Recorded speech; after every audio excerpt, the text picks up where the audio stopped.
was involved in the first Pride event back in 1997. And now he returns to Bushido number 8. UFC veteran Kimo. In the blue corner, from the United States of America,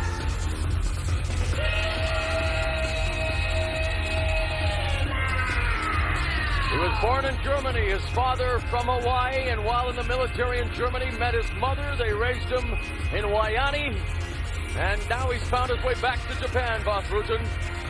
Yep, and he looks ready. I was with him on the plane, and he was really looking forward to fighting here at Bushido in the Pride Fighting Championships. And of course, who isn't as a fighter? This is the place to be. Early in his career, he could be categorized as a brawler, but he has polished his skills, become a student of submission, always has been proficient with the ground and pound, coming off a victory over Marcus Royster on a card in Hawaii 2 months ago. And he told us, boss, as you mentioned in the opening, he wants to make Ikushia the Punk Minowa his first knockout victim. You know what? He fought even Thai boxing. And I asked him why did he go? Why did he participate in Thai boxing? He said, just to learn it. I just want to learn how to Thai box. So that says a lot about his character. He's dropped some weight, feels his conditioning is good, knows that he has to watch for Minowa's leg locks and knees. And he simply told us he is happy to be back in the biggest mixed martial arts event in the world, Pride Fighting Championships. And again, a special added attraction to Bushido number 8. Kimo is back in Pride.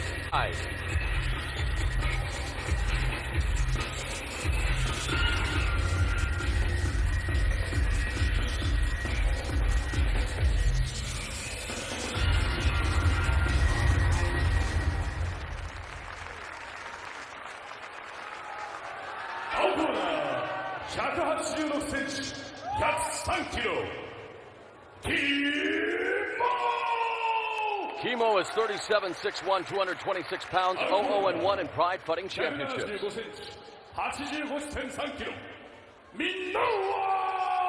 Ikushia the Punk Minowa is 29, 5'9", 190 pounds, 4-4 in Pride. Coming off the Bushido Brawl of the Year against Phil Baroni at Bushido 7.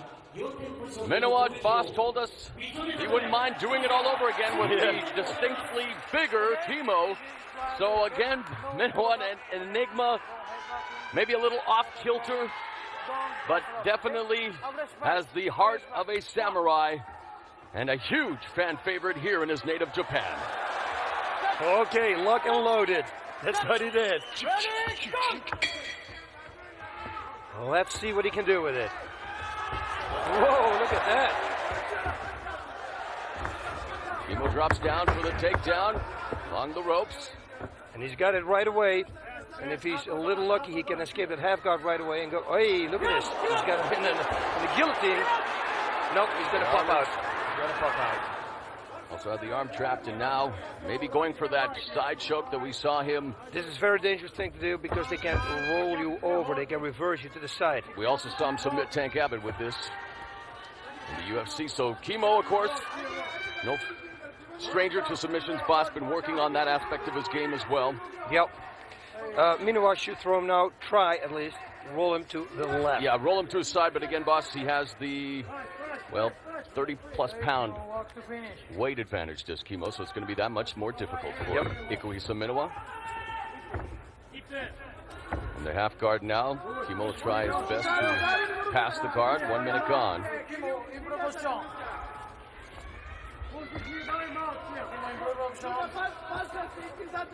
Controls Minowa's head with his shoulder.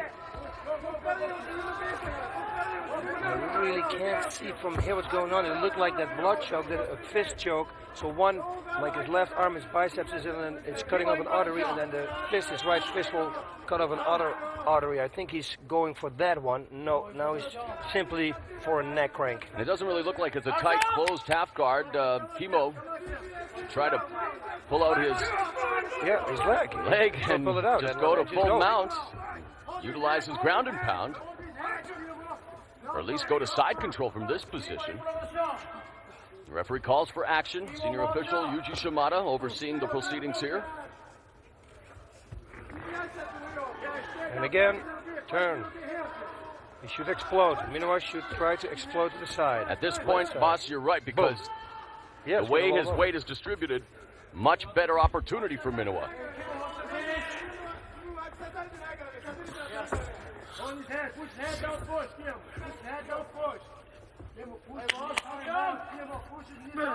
Here we go. Kimo's going to try to pull his leg out now. No.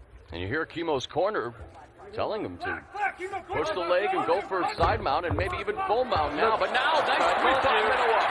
I tell everybody always, go to a seminar, do not, in mount position, go around somebody's neck because they're going to reverse you. And this is what happens. Now Kimo trying to overhook the arms, now just trying to neutralize it. And here come the fans' chants of Minowa. Minowa born near Nagoya, Japan. But really it's his heart, tenacity, and his improving skills that have won over the hearts and the fans' adulation here in Pride Fighting Championships. Never backing down from any competition. Here we go. The leg lock. He's got him. Kimo tapped. He tapped. Yep, he's tapping. He's tapping. And Ikushia Minowa submits Kimo here in the first round. Wow. Yeah, this is strange because it's an Achilles tendon pull, and I always say people who are following Pride many times, they know what I'm going to say. It's only pain. There is no damage. It's only pain. Forget about it, guys. Just try and go for an escape. 3 minutes and 11 seconds of the opening round. Ikushia the Punk Minowa vanquishes Kimo with the Achilles tendon pull. And Minowa improves to 5-4. And remains one of the Bushido aces and spoils the return of Kimo to Pride Fighting Championships.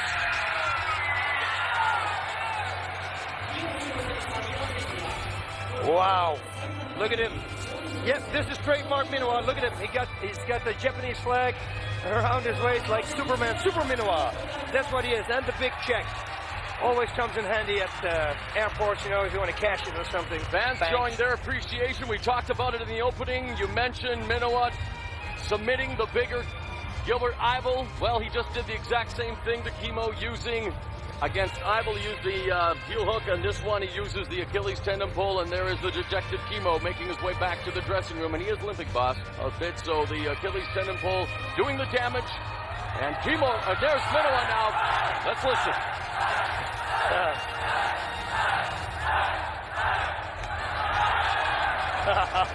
The people, yes, they do love him, and here we go again. Okay, this is going to cost an extra 10 minutes. He knows how to jack up the crowd. Yeah. And why not? This is part of the Pride experience. Yeah, and he didn't break a sweat. At least he can break a sweat now. He has the charisma. And now it's this corner of the arena's turn.